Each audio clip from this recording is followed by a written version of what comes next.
Bismillahirrahmanirrahim. Assalamu alaikum wa rahmatullahi wa barakatuhu. Welcome to Toppers Academy. Dear students, it's me Noman Khan, your physics teacher. मैं आप लोगों को इंशाल्लाह ईटा और MDK8 का जो फिजिक्स का पोर्शन है वो इंशाल्लाह इस प्लेटफॉर्म से आप लोगों को मैं पढ़ाऊंगा। अब शुरू हो रहा है जहाँ पर 0 मीटर है। अभी ये चलते चलते ये पहुँच जाता है 6 मीटर तक। 6 मीटर के बाद ये वापस रिटर्न कर जाता है। आप लोगों को नज़र आ रहा है वो पॉइंट ए और पॉइंट बी के दरमियान सबसे शॉर्टेस्ट डिस्टेंस है।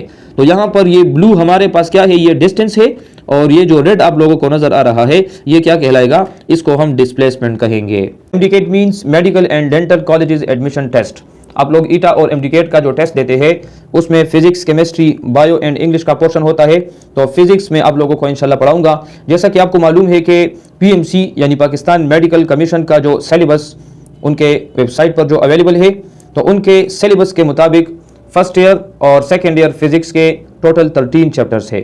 ये फर्स्ट ईयर और सेकेंड ईयर के तमाम कोर्स को ऑलमोस्ट ये कवर करते हैं। तो इंशाल्लाह इन लेक्चर्स में हम कोशिश करेंगे कि फिजिक्स के ये तमाम 13 चैप्टर्स हम डिस्कस कर ले, और हमारा तरतीब ये होगा कि हम थ्योरी को भी डिस्कस करेंगे और थ्योरी के साथ साथ हर एक टॉपिक पर हम 10 to 12 या 10 to 15 MCQs भी जो ट्रिकी और कंसेप्चुअल MCQs होंगे, और इसमें वही MCQs भी ज़्यादातर शामिल होंगे जो पिछले एग्जाम्स में ऑलरेडी आ चुके हैं। ठीक है, तो स्टार्ट करते हैं। और हाँ, एक और बात कि पहले तो हम PMC का ये पूरा सिलेबस इंशाल्लाह कवर कर लेंगे। सिलेबस कवर करने के बाद जो रिमेनिंग चैप्टर्स और टॉपिक्स होंगे वो भी इंशाल्लाह हम पूरा डिस्कस करने की कोशिश करेंगे। ठीक है, तो आइए अभी हम शुरू करते हैं चैप्टर नंबर 1 को। ओके, चैप्टर नंबर 1 का नाम अगर आप लोग PMC सिलेबस में देख ले तो वो है फोर्स एंड मोशन। ठीक है, फोर्स एंड मोशन स्टार्ट जो है ये सिलेबस में डिस्प्लेसमेंट से लिया गया है, लेकिन डिस्प्लेसमेंट से पहले भी कुछ टॉपिक्स है आप लोगों के बुक में इन्होंने सिलेबस में कवर नहीं किए, तो मैं वो टॉपिक्स भी आप लोगों को पढ़ाऊंगा। जो चैप्टर्स मेंशन है उन चैप्टर्स में जितने भी टॉपिक्स होंगे वो इंशाल्लाह हम सारे पढ़ेंगे, क्योंकि फिर किसी एक आध टॉपिक को अगर हम मिस करेंगे तो पूरा वो कंसेप्ट आप लोगों का फिर क्लियर नहीं होगा। ठीक है, तो सबसे पहले हम स्टार्ट लेते हैं फ्रेम ऑफ रेफरेंस से। तो यहाँ पर हम हेडिंग दे देते हैं फ्रेम ऑफ रेफरेंस।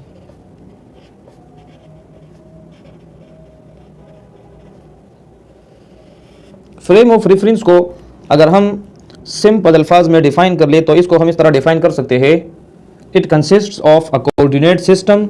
ये एक कोऑर्डिनेट सिस्टम पर शामिल होता है with which an observer describes any event, यानी एक ऐसा कोऑर्डिनेट सिस्टम जहां से कोई भी ऑब्जर्वर किसी खास इवेंट को डिफाइन कर सकता है। ठीक है, मिसाल के तौर पर अगर मैं रूम में बैठा हूं तो इस रूम से मैं किसी भी इवेंट को अगर ऑब्जर्व कर लूं तो मैं क्या हूं, मैं एक ऑब्जर्वर हूं, और जिस फ्रेम में मैं बैठा हूं उसको हम फ्रेम ऑफ रेफरेंस कहते हैं।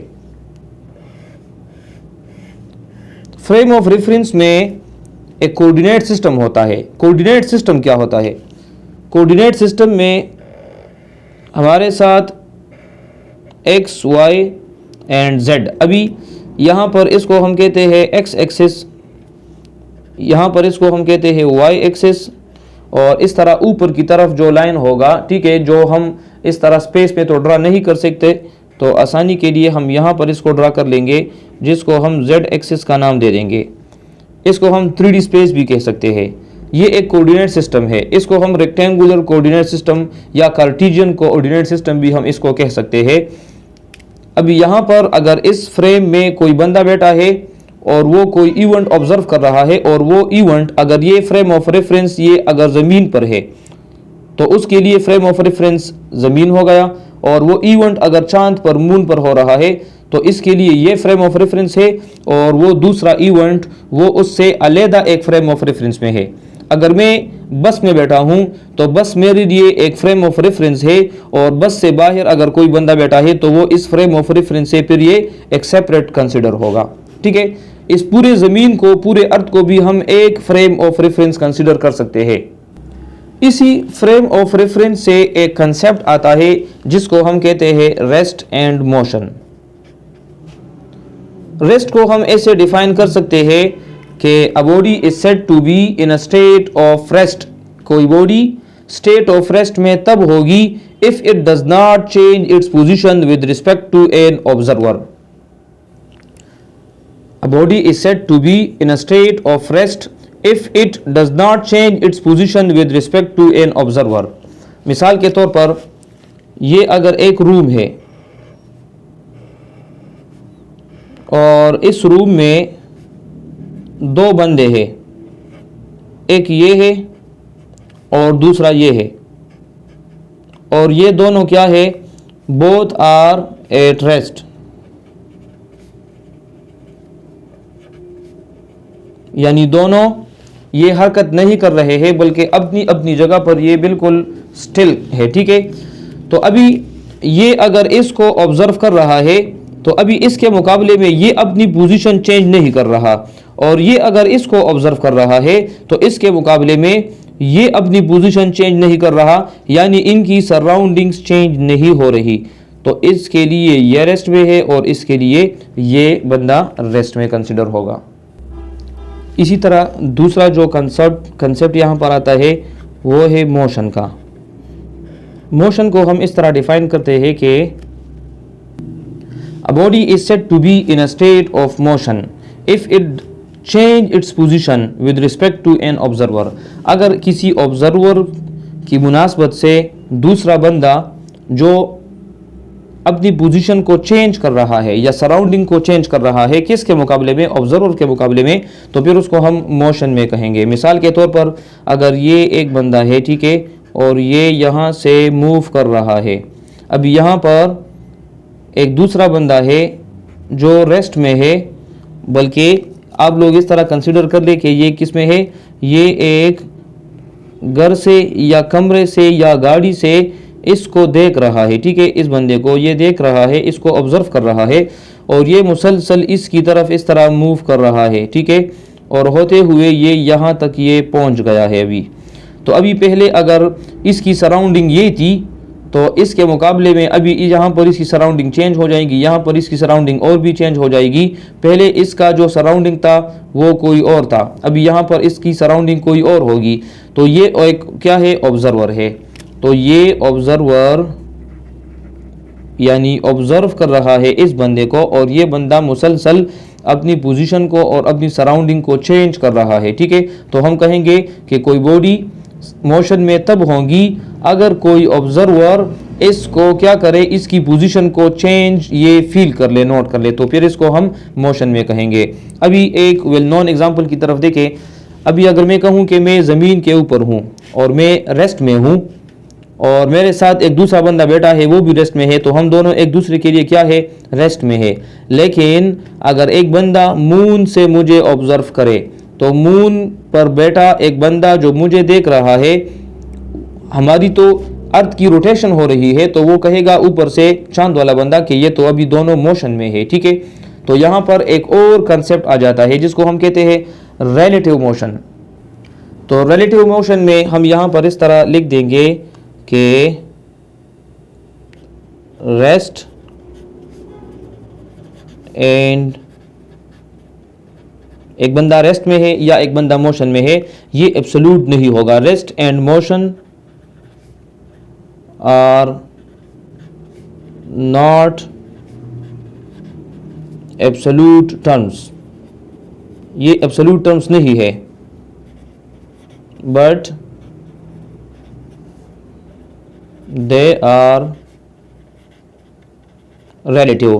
रिलेटिव मीन्स के कोई बंदा एक ऑब्जर्वर के लिए रेस्ट में होगा तो दूसरे ऑब्जर्वर के लिए ये फिर मोशन में होगा। ठीक है, और इसकी मिसाल इस तरह है कि अगर हम दो बंदे एक गाड़ी में बैठे हो, ठीक है, अभी यहाँ पर दो बंदे बैठे हैं, तो ये दोनों एक दूसरे के लिए क्या है, और ये गाड़ी मूव कर रही है, जा रही है, तो ये दोनों एक दूसरे के लिए तो रेस्ट में है।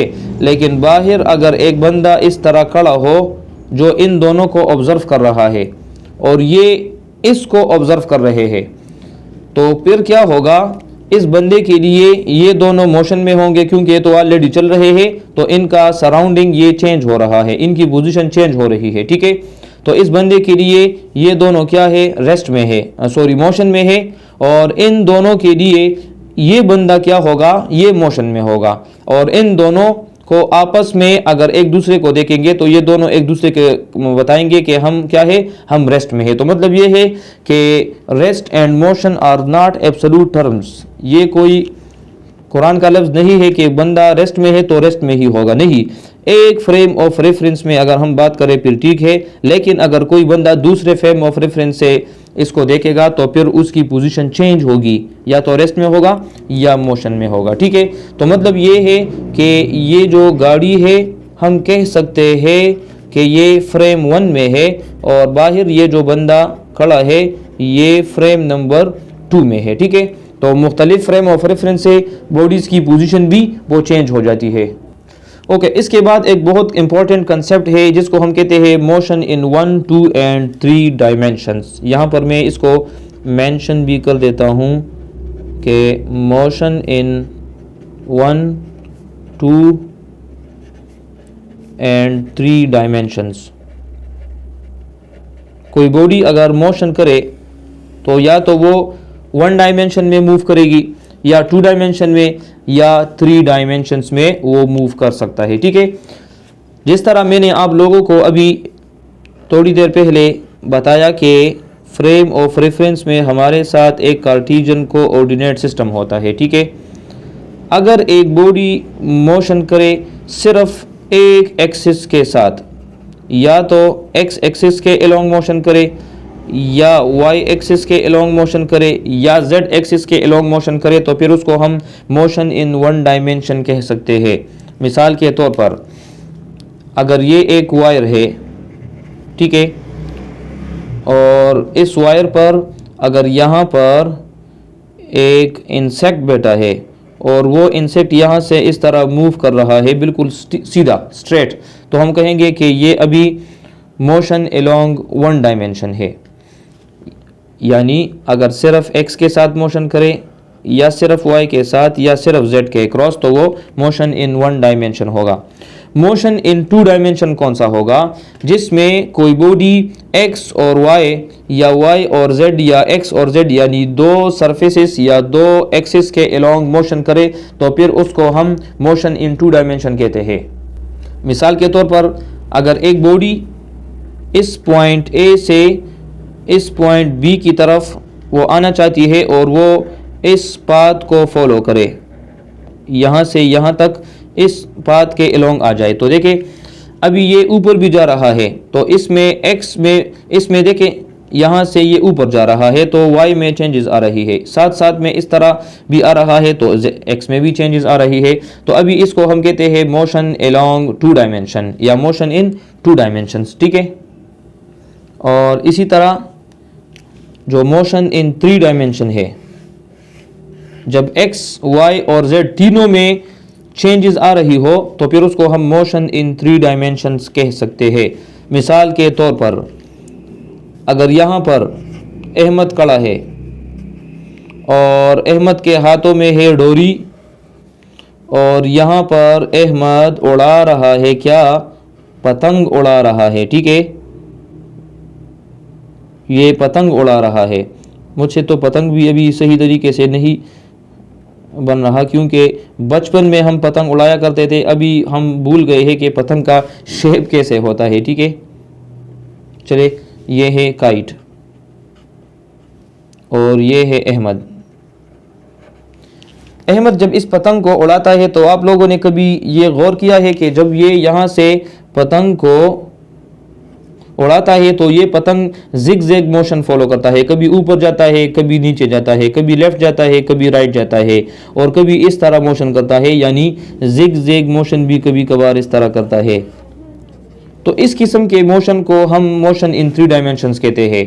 इससे एक और भी वेल नोन एग्जाम्पल मैं अभी आप लोगों को बताना चाहता हूँ, तो आप लोगों को ये और भी क्लियर हो जाएगा। आप लोगों ने सीढ़ियाँ देखी है, राउंड सीढ़ियाँ, राउंड स्टेयर्स जो इसको हम कहते हैं, और वो बिल्कुल ऐसे होती है, देखिए। अभी अगर यहाँ पर आप लोग देखें, अगर एक बंदा यहाँ पर अप साइड की तरफ आना चाहता है और इन सीढ़ियों पर यहाँ पर ये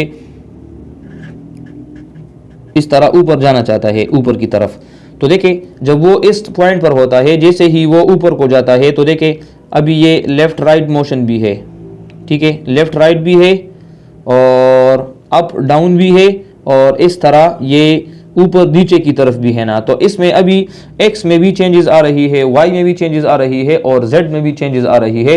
तो इस टाइप मोशन को फिर हम कहते हैं मोशन इन 3 डायमेंशंस। अच्छा, ये तो सिंपल कुछ टर्मिनोलॉजीज थी जो सिलेबस में नहीं थे, लेकिन मैंने बता दिए क्योंकि आगे भी शायद आप लोगों को ये बहुत काम आ जाए। मेन जो अभी हमारा सिलेबस का पहला टॉपिक है वो है डिस्टेंस एंड डिस्प्लेसमेंट। तो अभी हम शुरू करते हैं अपने प्यारे से मज़ेदार से टॉपिक को, डिस्टेंस को। डिस्टेंस को सबसे पहले हम डिफाइन कर देते हैं। डिस्टेंस बेटा मैं आपको सिंपल डिफिनीशन यहाँ पर लिख कर देता हूँ ताकि आप लोग इसमें फिर कंफ्यूज भी ना हो, ठीक है। द एक्चुअल लेंथ और path covered by a body between 2 points, 2 points के दरमियान जो एक्चुअल पाथ होता है, जो एक्चुअल लेंथ होता है, उसको हम डिस्टेंस कहते हैं। मिसाल के तौर पर यहाँ पर एक पॉइंट है A, यहाँ पर एक पॉइंट है B और इन दोनों पॉइंट्स के दरमियान एक बॉडी इस पॉइंट से इस पॉइंट तक आना चाहती है, ठीक है। तो इसके लिए मुख्तलिफ़ किस्म के पाथ हो सकते हैं। या तो ऐसा होगा कि वो यहाँ से इस तरह डायरेक्ट इस तरह एक रोड हो, इस रोड के ज़रिए आ जाए, तो इसको हम कह देंगे रोड नंबर 1। या ऐसा भी हो सकता है कि यहाँ से इस तरह एक रोड हो जिसको हम कह देंगे रोड नंबर 2। या ऐसे भी हो सकता है कि वो जो रोड है वो इस तरह हो, ठीक है, पहले यहाँ पर इस तरह आ जाए, फिर यहाँ पर इस तरह आ जाए, फिर यहाँ पर आ जाए, फिर यहाँ पर आ जाए और फिर ऐसे यहाँ तक वो पहुँच जाए, जिसको हम रोड नंबर 3 का नाम दे देंगे। और एक ऐसा भी पाथ हो सकता है जो इस तरह बिल्कुल स्ट्रेट हो। तो मुख्तलिफ किस्म के पाथ हो सकते हैं, ठीक है। जो एक्चुअल पाथ होगा, चाहे वो इस पाथ पर आए या इस पाथ पर आए या इस ब्लैक पर या ब्लू पर, उसको हम काउंट कर लेंगे। जितना भी डिस्टेंस आए, जितना भी वो पाथ या लेंथ कवर उस बॉडी ने कवर की होगी, उसको हम क्या कहते हैं, उसको हम डिस्टेंस कहते हैं। अच्छा, डिस्टेंस में चूंकि कोई ख़ास डायरेक्शन नहीं है, इसलिए यहाँ पर हम लिख देंगे कि distance is a scalar quantity. Distance क्या है, ये एक स्केलर क्वांटिटी है क्योंकि इसमें कोई स्पेसिफिक डायरेक्शन नहीं है। इसके अलावा अगर हम डिस्टेंस के सिंबल को देखें तो डिस्टेंस को आप लोग S से भी डिनोट कर सकते हैं, L से भी कर सकते हैं, D से भी कर सकते हैं, X और Y, Z, H, D, कोई भी आप लोग सिंबल इसके लिए इस्तेमाल कर सकते हैं जो मैंने यहाँ पर लिखे हैं इनमें से, ठीक है। अच्छा, डिस्टेंस के अलावा अगर आप लोग यहाँ पर देखें इसी डायग्राम में, एक ऐसा पाथ भी है जो शॉर्टेस्ट है और जो डायरेक्टेड है। यहाँ पर ये जो रोड नंबर 4 है, ये देखिए इसमें एक स्पेसिफिक डायरेक्शन है और ये सबसे शॉर्टकट भी है, सिंपलेस्ट भी है। तो यहाँ पर एक दूसरा जो कंसेप्ट आता है वो है डिस्प्लेसमेंट का। इस पर हम MCQs भी डिस्कस करेंगे, ठीक है, ट्रिकी MCQs और साथ में मुख्तलिफ कंडीशंस। ये तो मैं सिर्फ आप लोगों को थोड़ा सा डिफ़ाइन कर रहा हूँ, अभी ट्रिक्स और फार्मूले वगैरह तो अभी इंशाल्लाह हम डिस्कस करेंगे, ठीक है। ये अभी तक जो काम है ये तो आप लोगों ने 9-10 में भी पढ़ा है, इसमें कोई भी कन्फ्यूजन नहीं होगी, ठीक है। तो यहाँ पर मैं लिख देता हूँ डिस्प्लेसमेंट के लिए कि the shortest and directed distance, जो सबसे शॉर्टेस्ट डिस्टेंस है और जो डायरेक्टेड भी है यानी स्पेसिफिक डायरेक्शन में है, इज कॉल्ड डिस्प्लेसमेंट। उसको फिर हम डिस्प्लेसमेंट कहते हैं। डिस्प्लेसमेंट चूंकि इसमें डायरेक्शन है तो फिर हम कहेंगे कि ये एक वेक्टर क्वांटिटी बन जाएगी।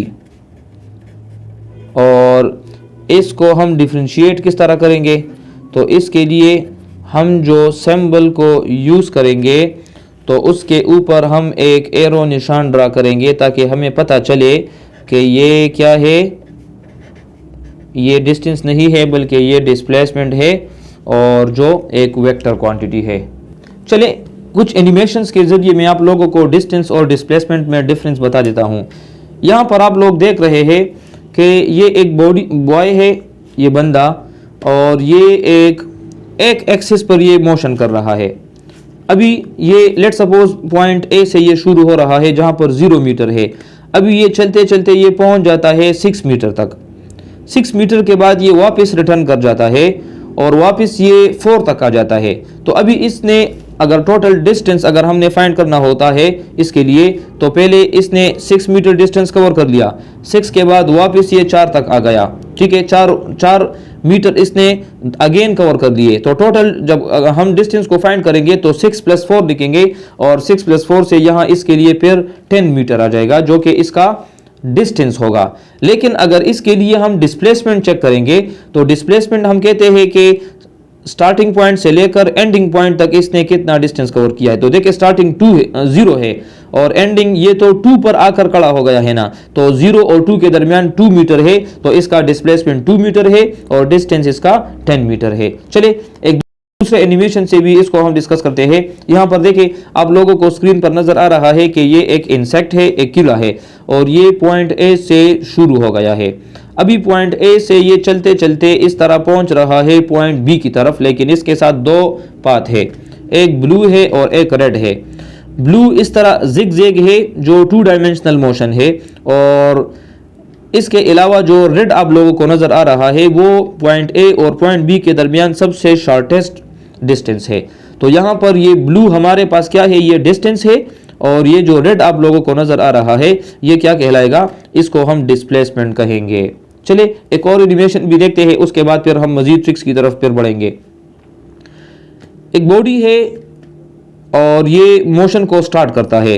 मोशन को स्टार्ट करते करते ये पहले राइट की तरफ जाता है, 10 किलोमीटर का फासला कवर करता है, फिर नीचे की तरफ आता है 10 किलोमीटर, फिर राइट की तरफ 10 किलोमीटर, फिर नीचे आता है 10 किलोमीटर, फिर लेफ्ट की तरफ वापस 15 किलोमीटर तक डिस्टेंस को कवर करता है, फिर ऊपर जाता है 10 किलोमीटर, फिर लेफ्ट की तरफ आता है तो 5 किलोमीटर फिर ये कवर कर लेता है।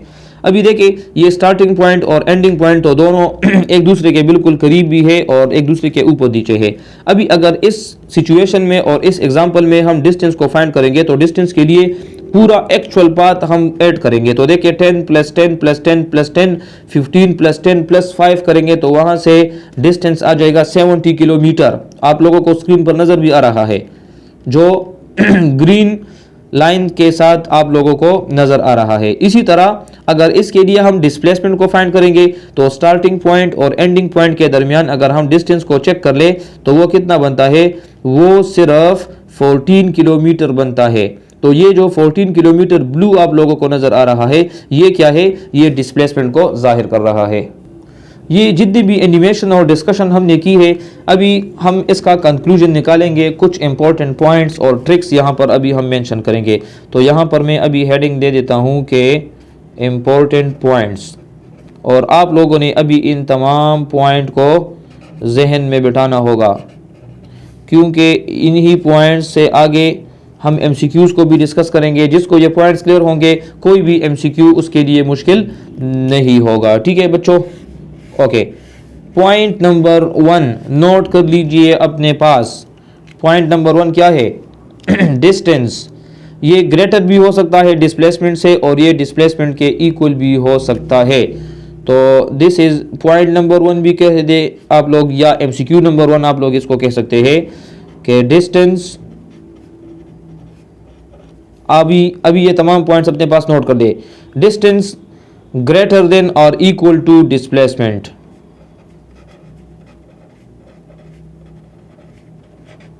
देखिए अगेन वही डायग्राम में आप लोगों को बता देता हूं कि अगर ये बॉडी पॉइंट ए से पॉइंट बी तक इसी पाथ को फॉलो करे, तो अगर ये स्ट्रेट पाथ को फॉलो करेगा ना तो ये इसका डिस्टेंस भी हो सकता है, इसके लिए डिस्प्लेसमेंट भी हो सकता है। तो मतलब ये है कि डिस्टेंस और डिस्प्लेसमेंट इक्वल भी हो सकता है, लेकिन डिस्टेंस ग्रेटर भी हो सकता है। इसलिए मैंने लिखा है कि डिस्टेंस कैन बी ग्रेटर और equal to displacement. This is your point number 1। Point number 2, distance और डिस्प्लेसमेंट इक्वल कब होगा। तो यहां पर मैं इस तरह लिख देता हूं कि एस और एस एरो यानी डिस्टेंस और डिस्प्लेसमेंट ये इक्वल होंगे कब। ये इक्वल सिर्फ एक सिचुएशन में हो सकते हैं जब बॉडी स्ट्रेट पाथ पर मूव करे, व्हेन मूव ऑन अ, कौन, बॉडी की मैं बात कर रहा हूँ, when body move on a straight line, तो स्ट्रेट लाइन में फिर वो दोनों एक दूसरे के इक्वल होंगे। ओके, अगर आपसे कोई पूछे कि डिस्प्लेसमेंट क्या जीरो हो सकता है, बिल्कुल डिस्प्लेसमेंट जीरो भी हो सकता है। कब डिस्प्लेसमेंट जीरो होगा, जब मोशन अलोंग क्लोज्ड पाथ होगी। This is your point number 3, displacement can be equal to zero. और ये जीरो कब हो सकता है, when motion is along closed path. कैसे, यहां पर अभी आप लोग देखें, अगर एक बॉडी यहां से पॉइंट ए से शुरू हो जाए और वो चलते चलते एक सर्कुलर फॉर्म का पाथ हो और यहाँ तक दोबारा पहुँच जाए, तो अभी ये इसका स्टार्टिंग पॉइंट भी है और यही इसका एंडिंग पॉइंट भी है। तो अभी डिस्टेंस तो यहाँ पर ज़ीरो नहीं है।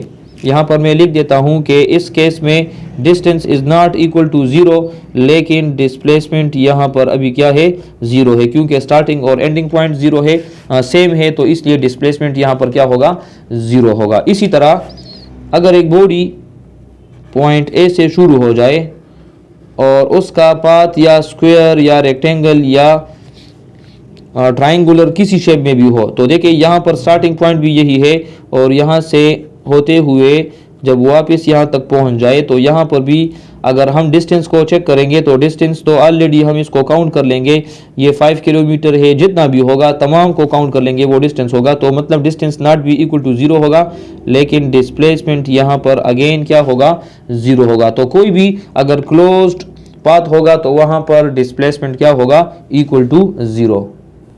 पॉइंट नंबर 4 नोट कर लीजिए अपने पास। डिस्प्लेसमेंट जो है ना, ये मैं आप लोगों को शॉर्टकट यहाँ पर लिखवा देता हूँ। This is displacement. Displacement can be greater than zero, can be equal to zero, can be less than zero. लेकिन डिस्टेंस की अगर हम बात करें, अगर एक बॉडी मूव करे तो फिर उसका डिस्टेंस कभी भी ज़ीरो नहीं हो सकता। Distance is always greater than zero. देखिए, अगर एक बॉडी यहाँ से यहाँ तक मूव करे या यहाँ से यहाँ तक भी मोशन करे, तो उसके लिए कोई ना कोई पाथ तो उसने कवर कर दिया है ना, तो डिस्टेंस हमेशा ग्रेटर देन ज़ीरो होता है। डिस्टेंस क्या होता है, हमेशा ग्रेटर देन ज़ीरो होता है। लेकिन डिस्प्लेसमेंट जो है ये इसके लिए तीनों पॉसिबल है। इक्वल टू ज़ीरो तो ऑलरेडी मैंने बता दिया है, ठीक है। ग्रेटर देन ज़ीरो भी ऑलरेडी मैंने बता दिया है कि डिस्प्लेसमेंट ग्रेटर देन ज़ीरो भी हो सकता है, ठीक है। अगर यहाँ से बॉडी मोशन स्टार्ट करे और यहाँ तक वो पहुँच जाए, तो यहाँ से यहाँ तक ये इसके लिए क्या है, ये इसके लिए डिस्प्लेसमेंट है जो कि ग्रेटर देन ज़ीरो है। अच्छा, डिस्प्लेसमेंट लेस देन ज़ीरो भी हो सकता है। कब लेस देन ज़ीरो हो सकता है, अगर एक बॉडी इस तरह मोशन करे, ठीक है, इस डायरेक्शन में, तो इसके लिए ये पॉजिटिव डिस्प्लेसमेंट होगा। और अगर अगेन यहाँ पर ये इस डायरेक्शन में आ जाए, तो यहाँ पर हम कहेंगे कि डिस्प्लेसमेंट अभी इसका लिए क्या हो गया है, नेगेटिव हो गया है। नेक्स्ट पॉइंट नोट कर लीजिए, point number 4, distance of moving body. Distance of moving body can never be decreasing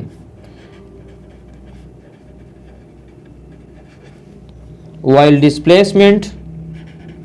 displacement के लिए मैं चले ये सिंबल इस्तेमाल कर लेता हूँ, वाइल डिस्प्लेसमेंट कैन बी, मतलब ये है कि अगर एक बॉडी मूव कर रही है तो डिस्टेंस उसके लिए कभी भी डिक्रीज नहीं हो सकता, वो आहिस्ता आहिस्ता क्या होगा, इंक्रीज करता जाएगा, उसको हम एड अप करते जाएंगे ना, ठीक है, चाहे वो जिस डायरेक्शन में भी हो। लेकिन डिस्प्लेसमेंट डिक्रीज भी हो सकता है। कब, मिसाल के तौर पर अगर एक बॉडी यहाँ इस पॉइंट ए से इस तरह शुरू हो जाए, तो यहाँ अभी अगर ये पहुँच जाए पॉइंट बी तक, तो डिस्टेंस तो डिस्प्लेसमेंट इंक्रीज हो रहा है। लेकिन अगर ये वापस इसी तरह यहाँ तक अगेन पहुँच जाए पॉइंट सी तक, तो अभी यहाँ पर ये इसका फाइनल पॉइंट है और ये इसका इनिशियल है, ये फाइनल है। तो इनिशियल और फाइनल के लिए जब हम डिस्प्लेसमेंट को चेक करेंगे तो देखें, इनिशियली डिस्प्लेसमेंट ज़्यादा कर रहा था, लेकिन बाद में वापस डिस्प्लेसमेंट डिक्रीज कर रहा था। ओके स्टूडेंट्स, अभी ऐसा करते हैं कि अभी हम कुछ MCQs डिस्कस कर लेते हैं। मज़ीद भी कुछ पॉइंट्स है, लेकिन वो एमसीक्यूज़ के साथ साथ और एमसीक्यूज़ के दौरान मैं आप लोगों को वो पॉइंट्स लिखवाता रहूँगा, ठीक है। तो अभी हम स्टार्ट करते हैं एमसीक्यूज़ को। ओके, एमसीक्यूज़ में पहला एमसीक्यू आप लोगों के लिए है, आप लोग वीडियो को स्टॉप करेंगे और ख़ुद एमसीक्यू को सॉल्व करने की कोशिश करेंगे, ठीक है। पहला एमसीक्यू ये है कि calculate distance and displacement for, मैं आप लोगों को एक डायग्राम यहाँ पर देता हूँ, यहाँ से यहाँ तक, फिर यहाँ से यहाँ तक। अगर ये है 3 मीटर और ये है 4 मीटर, अगर इस पॉइंट से बॉडी इस पॉइंट तक आना चाहती है तो इसके लिए डिस्टेंस कितना होगा और डिस्प्लेसमेंट कितना होगा। शाबाश, वीडियो को स्टॉप कर ले और आप लोग मुझे खुद बताएं। ओके, अगर आप लोगों से नहीं हो रहा तो यहाँ पर अभी देखें, मैं आप लोगों के लिए इसको सॉल्व कर देता हूँ। देखें, डिस्टेंस के लिए हम कहते हैं एक्चुअल पाथ कवर्ड, तो पहले 3 मीटर इसने कवर किया है, फिर 4 मीटर, तो दोनों को हम ऐड कर लेंगे, तो 3 + 4 से आ जाएगा 7 मीटर, ये डिस्टेंस है। और डिस्प्लेसमेंट को अगर हम फाइंड करेंगे तो डिस्प्लेसमेंट के लिए यहाँ से यहाँ तक ये शॉर्टकट जो है, शॉर्टेस्ट पाथ ये है ना, तो ये डिस्प्लेसमेंट होगा। अभी इसको हम कैसे फाइंड करते हैं, तो यहाँ पर हम पाइथागोरस थ्योरम को अप्लाई कर लेंगे। और पाइथागोरस थ्योरम आप लोगों ने पढ़ा है कि hypotenuse is equal to base square plus perpendicular square, तो बेस का स्क्वायर प्लस परपेंडिकुलर का स्क्वायर, ठीक है। तो 3 का स्क्वायर लेंगे तो 3 3 9, प्लस 4 का स्क्वायर लेंगे तो 4 4 16, और इसके ऊपर इस तरह स्क्वायर रूट भी है। 16 और 9 को ऐड कर ले तो यहाँ से आ जाएगा 25, और जब हम इसका स्क्वायर रूट लेंगे तो यहाँ पर आ जाएगा 5 मीटर। तो अभी आप लोग देखें, 5 मीटर और ये है 7 मीटर, तो डिस्टेंस ग्रेटर है, डिस्प्लेसमेंट ये लोअर है, ठीक है। ओके, नेक्स्ट एमसीक्यू की तरफ देखें। क्वेश्चन है कि a boy walks 2 metre north, 3 metre west and 6 metre upward, find distance and displacement. तो सबसे पहले देखिए, इस किस्म के क्वेश्चन जब आते हैं तो आप लोगों ने क्या करना होगा, आप लोगों को डायरेक्शन याद होना चाहिए। डायरेक्शन मीन्स कि आप लोग अपने लिए इसको पहले ड्रा कर ले कि हमारे साथ ये है ईस्ट, वेस्ट, नॉर्थ, साउथ, ठीक है। तो अभी ज़रा आप लोग क्वेश्चन की तरफ आ जाए कि a boy walks 2 metre north, पहले एक बंदा यहाँ से इस तरफ 2 मीटर नॉर्थ की तरफ जाता है, फिर 3 मीटर वेस्ट की तरफ जाता है, तो यहाँ से यहाँ तक वो 3 मीटर पर जाता है, फिर 6 मीटर अपवर्ड। अभी अपवर्ड ये नहीं है, अपवर्ड तो अगेन फिर नॉर्थ की तरफ हो जाएगा। अपवर्ड का मतलब ये है कि यहाँ से ये अभी इस तरह ऊपर की तरफ आ रहा है, ठीक है, यानी ऐसे आप लोगों को नजर आ रहा है, इस तरह ऊपर की तरफ ये आ रहा है, ठीक है, इस तरह ऊपर की तरफ। तो ऊपर कितना आएगा, वो 6 मीटर आएगा। लेट सपोज अगर मैं कहूँ कि ये अभी इसने डिस्टेंस कवर किया है 6 मीटर का, इस तरह ये अपवर्ड, तो अभी इसके और इसके दरमियान एंगल 90 है, इसके और इसके दरमियान भी एंगल 90 है, तो ये तमाम परपेंडिकुलर है। जब भी तीनों डिस्टेंसेस 3 हो, 4 हो, 5 हो, जितने भी हो, अगर आपस में ये एक दूसरे के साथ परपेंडिकुलर हो तो फिर केस आसान हो जाता है। फिर आप लोग क्या करेंगे, पहले तो हम एक्चुअल डिस्टेंस मालूम कर लेते हैं। देखिए, एक्चुअल डिस्टेंस यहाँ पर हम इस तरह करेंगे कि मैं यहाँ पर लिख दूंगा कि S या D, तो जितने भी है तमाम को ऐड कर ले। तो पहले है 2 मीटर, फिर है 3 मीटर, फिर है 6 मीटर, तो 2 + 3 5, 5 + 6 11 मीटर आ जाएगा। तो 11 मीटर ये इसका डिस्टेंस है। अभी अगर हम डिस्प्लेसमेंट को, ठीक है, अगर इसको फाइंड करेंगे तो फिर इसके लिए आप लोग पाइथागोरस थ्योरम वाला मेथड अप्लाई करेंगे। 2 का भी स्क्वायर लेंगे, 3 का भी स्क्वायर लेंगे और 6 का भी स्क्वायर लेंगे, और यहाँ पर फाइनली स्क्वायर रूट भी लगाएंगे। तो देखिए 2 2 4, 3 3 9, प्लस 6 6 36, और आखिर में यहाँ पर स्क्वायर रूट भी आप लोग लगा देंगे। तो यहाँ से क्या आ जाएगा, यहाँ से आप लोग इसको ज़रा जमा कर लें, तो यहाँ से आ जाएगा ये 45 49 46 45 और ये 49, और 49 का 7 आ जाएगा। तो 7 मीटर ये आपका क्या है, डिस्प्लेसमेंट है। अभी आप लोग ज़रा यहाँ पर देख लें कि डिस्प्लेसमेंट और डिस्टेंस कौन सा ग्रेटर है, डिस्टेंस ग्रेटर है ना, तो यहाँ पर इस तरह हम लिख सकते हैं कि डिस्टेंस यहाँ पर भी क्या आ गया है, ग्रेटर आ गया है किस चीज़ से, डिस्प्लेसमेंट से। और हमने पॉइंट में ट्रिक्स में ये एक पॉइंट को मेंशन भी किया था, आप लोगों को अभी याद आया होगा। ठीक है, इस किस्म के क्वेश्चंस डायरेक्शन वाले जितने भी आएंगे तो आप लोगों ने कंफ्यूज नहीं होना, बस आप लोग इसी तरह इसको सॉल्व करते रहना। ठीक है, अभी बिल्कुल सेम एक क्वेश्चन में इस टाइप का आप लोगों को दे रहा हूँ, मैं सॉल्व नहीं करूँगा। ठीक है, एक बॉडी है जो 6 मीटर वो नॉर्थ की तरफ अगर मोशन करे, इसको आप लोग खुद सॉल्व करें और फिर कमेंट्स में इसका आंसर भी मुझे बताएं। और इसी तरह 8 मीटर अगर वो ईस्ट की तरफ जाए और फिर उसके बाद 10 मीटर वो अपवर्ड जाए। अपवर्ड का कंसेप्ट आप लोगों को मैंने बता दिया है। ठीक है, और इसके लिए आप लोग क्या करें, फाइंड डिस्टेंस एंड डिस्प्लेसमेंट, दोनों आप लोग फाइंड कर ले, बिल्कुल सेम एमसीक्यूज है। ठीक है, ओके, नेक्स्ट एमसीक्यू की तरफ देखें, ये है आप लोगों का MCQ number 4। What is the ratio of displacement, what is the ratio of displacement and distance। Distance और डिस्प्लेसमेंट का अगर हम रेशो चेक करें तो वो किसके बराबर होगा।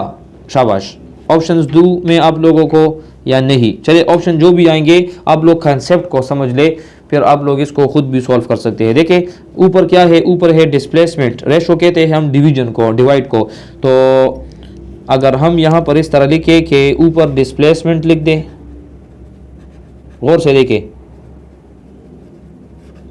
और नीचे डिनोमिनेटर में हम अगर डिस्टेंस को लिख दें। अभी आप लोगों को पता है कि डिस्प्लेसमेंट की वैल्यू हमेशा कम होती है, डिस्टेंस की वैल्यू ज़्यादा होती है।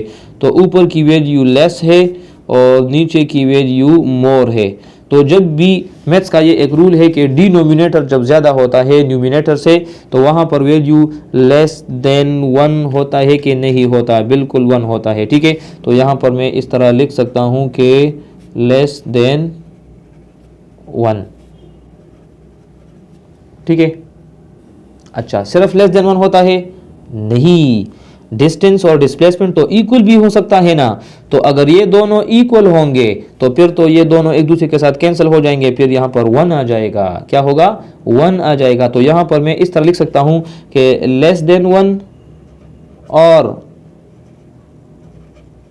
Equal to 1। लेस देन 1 भी हो सकता है और इक्वल टू 1 भी हो सकता है। जहन में इस बात को बैठा ले। ओके, नेक्स्ट एमसीक्यू की तरफ देखें, ये है हमारा MCQ number 5। The displacement covered by a body, the displacement covered by a body is, क्या है वो है s is equal to 5t plus 10t square. ये आपको एक इक्वेशन दिया गया है और इस इक्वेशन में आपको किसी बॉडी के लिए डिस्प्लेसमेंट गिवन है।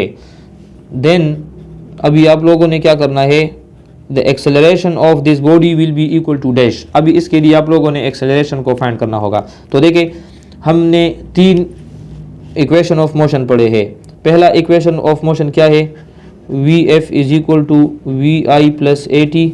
दूसरा है S is equal to V I T plus 1/2 A T square. और तीसरा है 2 A S equal to V F square minus V I square. इन तीनों में से किस इक्वेशन के साथ ये रिजेंबल करता है, दूसरे के साथ रिजेंबल करता है कि नहीं।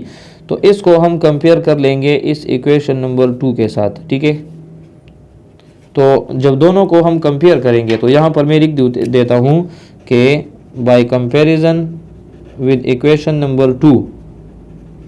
तो कंपैरिजन से देखें, ये s इसके इक्वल आ जाएगा, ये 5t इस VIT के इक्वल आ जाएगा और 10t स्क्वायर इस हाफ AT स्क्वायर के बराबर आ जाएगा। देखें यहाँ पर आ जाएगा 1/2 AT स्क्वायर, ये इक्वल आ जाएगा किसके, 10t² के बराबर आ जाएगा। इस 2 को हम वहाँ पर शिफ्ट कर लेंगे क्योंकि हमने एक्सेलरेशन को फाइंड करना है। तो यहाँ पर आ जाएगा at² और ये 2 10 20 बन जाएगा, 20 का t²। अभी 20t² के बाद हम क्या करें, इस t² को इस t² के साथ कैंसिल कर ले।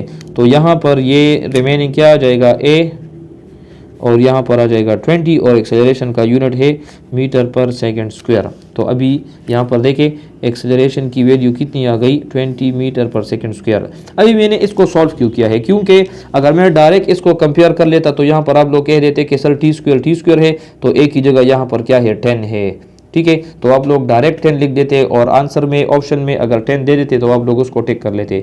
बाज़ बेवकूफ़ क्या कर लेते, 2 पर उसको डिवाइड कर देते, तो वहाँ पर फिर 10 डिवाइडेड बाई 2 से 5 आ जाएगा, तो 5 भी ऑप्शन में मौजूद होगा। 5 को अगर आप लोग सेलेक्ट करेंगे वो भी गलत होगा। तो आप लोगों ने स्टेप वाइज इसको खुद सॉल्व करना होगा, ठीक है।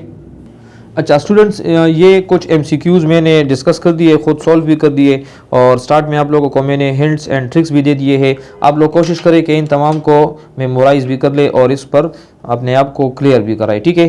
तो लेक्चर का साइज़ भी थोड़ा सा ज़्यादा हो रहा है और नमाज का टाइम भी है, तो चले मैं नमाज के लिए चला जाऊंगा और इंशाल्लाह अगले लेक्चर में अगर मौका मिला तो मैं मज़ीद भी कुछ MCQs डिस्टेंस और डिस्प्लेसमेंट पर करा दूंगा। नहीं तो इंशाल्लाह फिर इसके बाद जो नेक्स्ट हमारा टॉपिक होगा उसको हम डिस्कस करेंगे, ठीक है। स्पीड, वेलोसिटी और एक्सेलरेशन, उसको भी इंशाल्लाह फिर हम स्टार्ट करेंगे। पहले थ्योरी होगी और थ्योरी के बाद बिल्कुल आज की तरह उसके बाद फिर हम ट्रिक्स और हेड्स और उसके बाद फिर MCQs को भी सॉल्व करेंगे, ठीक है। आप लोगों ने क्या कम करना है, आप लोगों के पास जितने भी बुक्स है, खुसूसन आप लोगों के टेक्स्ट बुक्स, ठीक है, तो आप लोग उसको स्टडी भी कर ले। उसमें जितने भी MCQs होंगे उसको भी आप लोग सॉल्व करने की कोशिश करें और उसके अलावा जितने भी MCQs के बुक्स है आप लोग उसको भी यूज़ किया करें ताकि आप लोगों के जहन में कोई भी शुकूक व शुबहात और इबहाम, मतलब ये है कि इश्यूज़ वगैरह प्रॉब्लम्स ना हो, ठीक है।